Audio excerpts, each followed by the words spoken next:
I'm fascinated with you growing up. Tell me about where you grew up, how you grew up, and what that was like.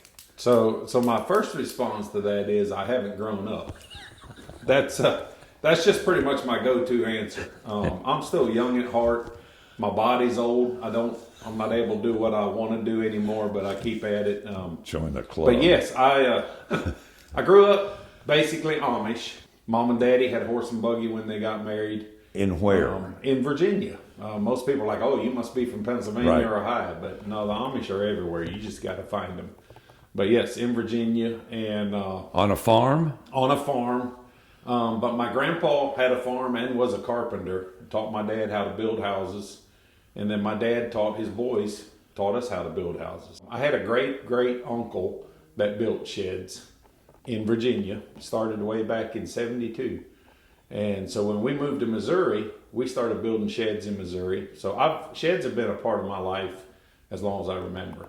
And I was probably 13 years old, 12 or 13, when my dad told me, he said, son, you're going to have to find a job with a steering wheel. Because I love to drive, and anytime a semi or a big truck would go by, I'd be sidetracked and watching the trucks go by. When you grew up, you had buggies and horses? Yeah, we did for a little while. And then we moved to what I call Amish with cars. Most people don't know what they are, but they're basically the same belief. The church is set up the same way, but they drive cars. Do they have electricity in their homes? Yep. Well, the Amish we were also had electricity. New Order Amish versus old Amish are like Baptists. There's every brand out there you want to find. I have Amish buddies now that actually own semis. I have Amish buddies that told me that there's Amish that are allowed to be filmed on TV and they play musical instruments. Wow, so they've come a long way. Yeah, that's. We used to have a little joke that said, if you don't believe in evolution, just watch the Amish. So. Growing up, though, you were accustomed to this, but you saw other people that lived a different way. Yes, growing up in Virginia. Yeah, I went to an Amish private school. It was called an Amish Mennonite school. By then we had moved to Kentucky. That's where I feel like I kind of grew up in. It was Franklin Amish Mennonite private school, and it was a fairly large school, so I was used to being around a lot of kids. Was tagged as a motor mouth early on. People said I like to talk more than I like to work, but I feel like nowadays I work more than I talk.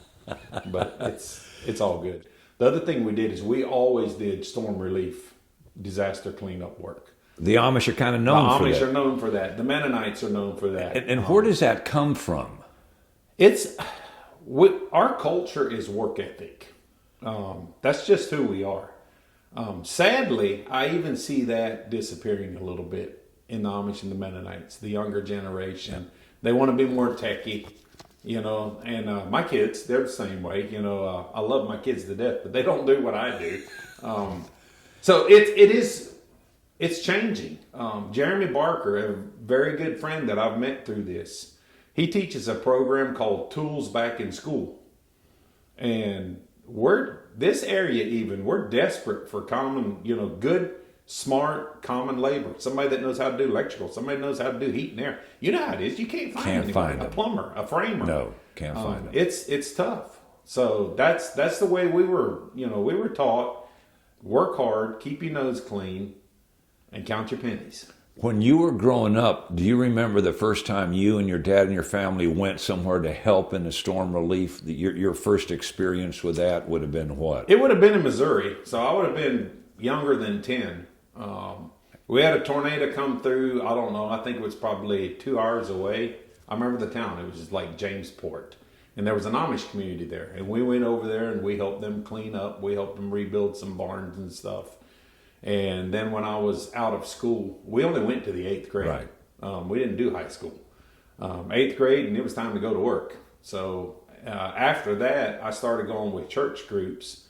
And I remember going to Mississippi, doing a tornado cleanup. Then we went to Alabama, and we did a flood. And, we would load up 2-3 van loads of people, just like they do now. And we would go help. When you get there, how do you sustain yourself? Where do you stay? How do you eat? Oh, we stayed everywhere. Churches, gyms, barns. Anybody that would give us a place to where we could put sleeping bags out, that's what we did. That's all it took. That's all it takes. You don't have to have more than that. And I'm a little bit that way now. one of the reasons that, you know, I'm operating solely as, you know, an individual on this is because I want to run as lean as possible. Every dollar needs to go back where it belongs.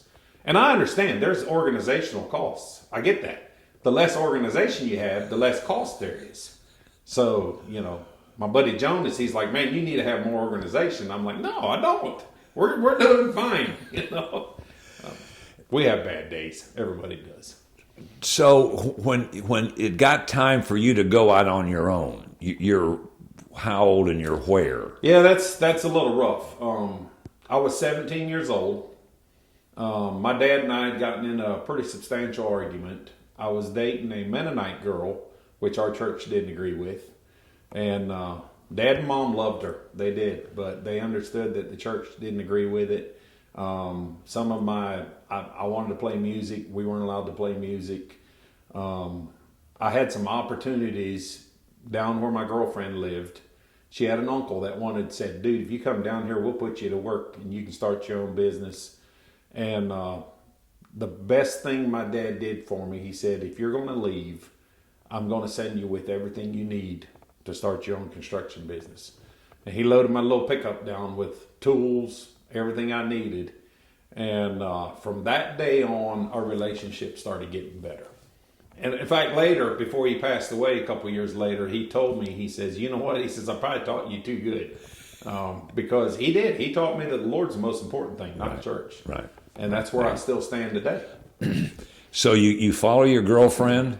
I did. Follow my girlfriend down there. I was down there probably 4 or 5 months. And I asked her to marry me. Got married at 19. And, you know, everybody's like, oh, he'll never make it. He owns his own business. He's 19 years old. We've had a bunch of rough roads. We've had failures. I've failed many times. Failure is not what makes a man. It's getting back up and going again. Yeah. And a couple years into that, I was driving home from a job that was way too far away. Saw a semi-truck parked beside the road. And my brother and I we fooled around and drove trucks. And I said, I went home and I told my wife, I'm buying that semi and I'm going into the trucking business. And the only reason I say that is because trucking is a huge part of what we do now. There's a lot of people building sheds up there and they have no way to get them out where they need to go. It's just bad planning. You have to have the trucking side figured out to deliver them. Yes. And we're not talking delivering them in Anderson County. Right. We're talking about delivering them in Buncombe County and in Mitchell County. Up at the side of a mountain. Yeah. And, you know, I've got a truck that'll deliver a shed anywhere in South Carolina. You put her up in those mountains and all of a sudden she's screaming, I need new brakes.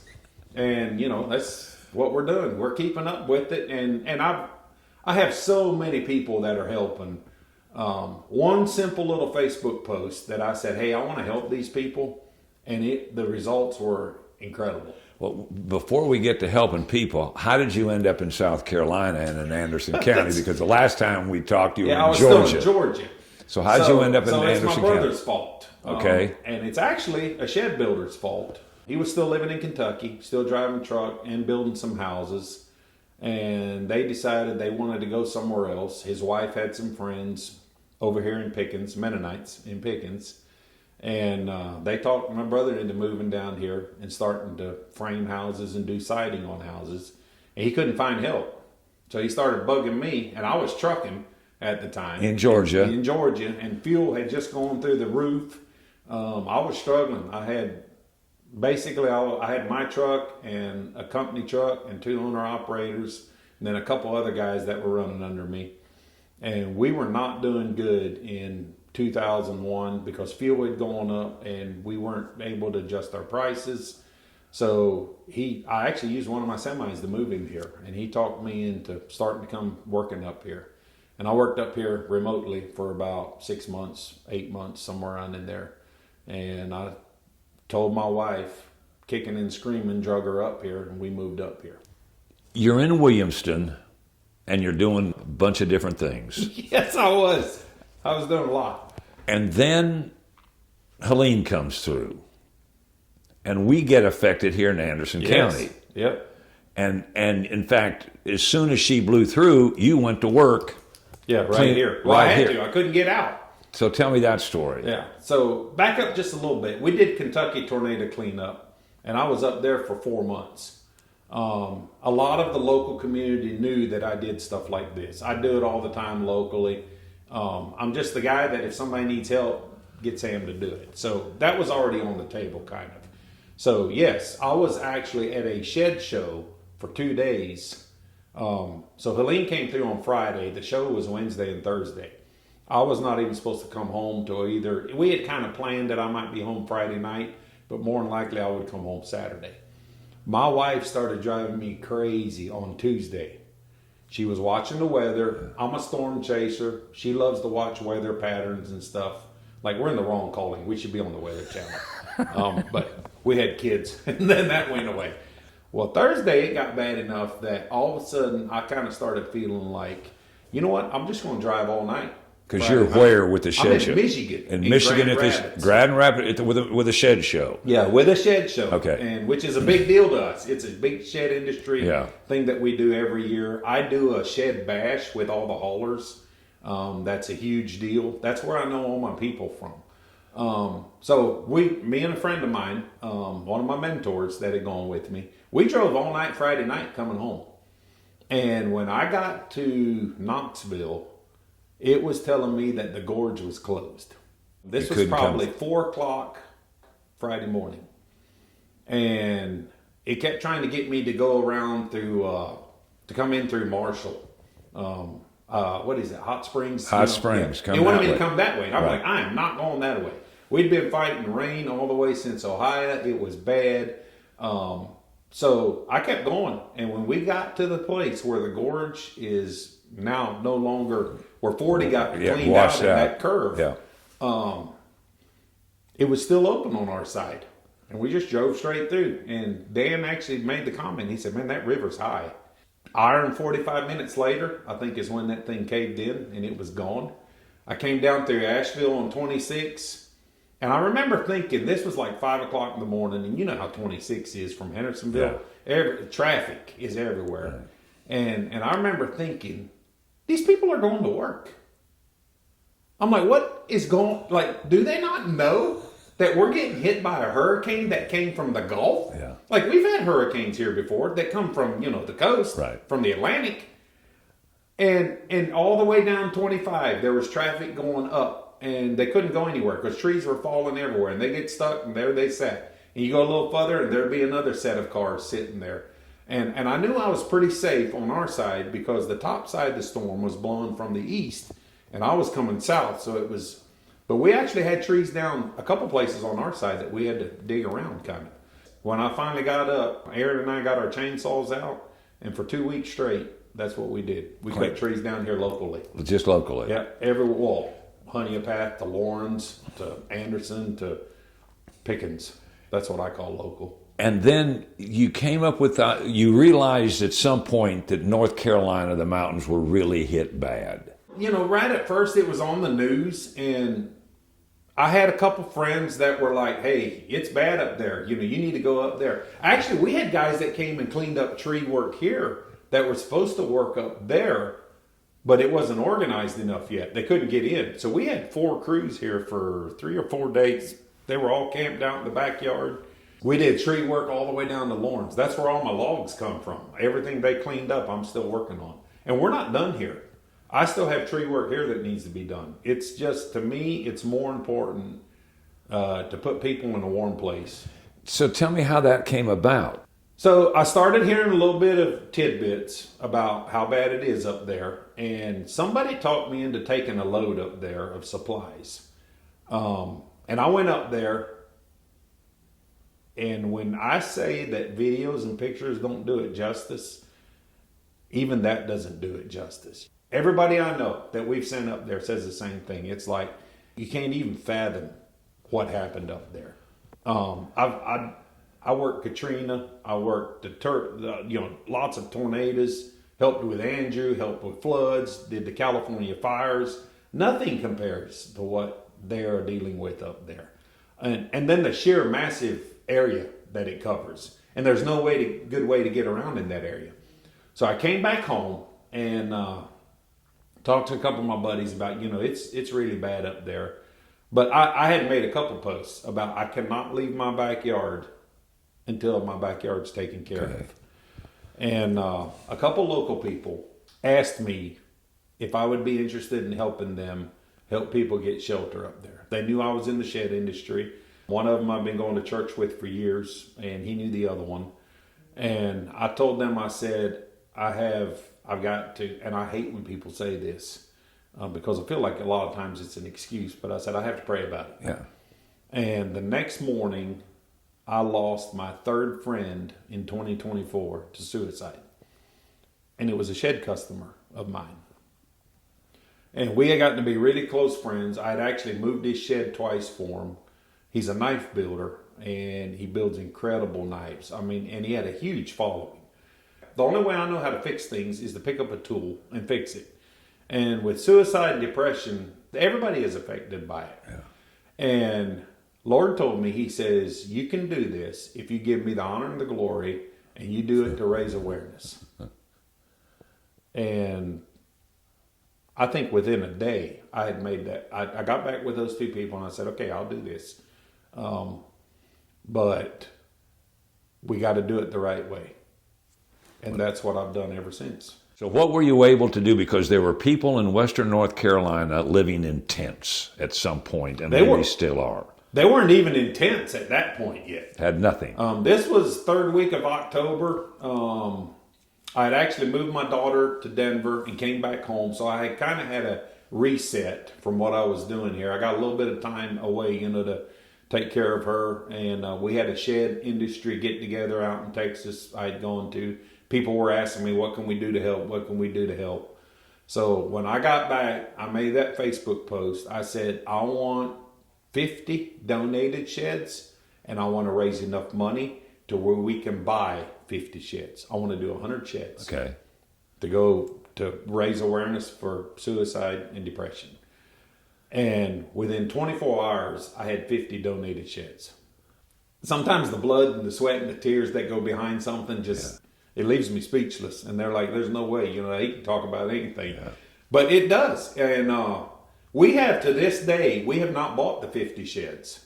The money we raise goes to finish the inside of the sheds, which I hadn't even really thought about when I made the post. And that's where we're here. We're sitting in one of your sheds that'll eventually end up in Western North Carolina. Yep. And when the people have nothing, this is a pretty good alternative. I'm glad you said that, because that brings up an important point to me. There for a while, it was all hands on deck, build whatever you can build. Anything's better than a tent.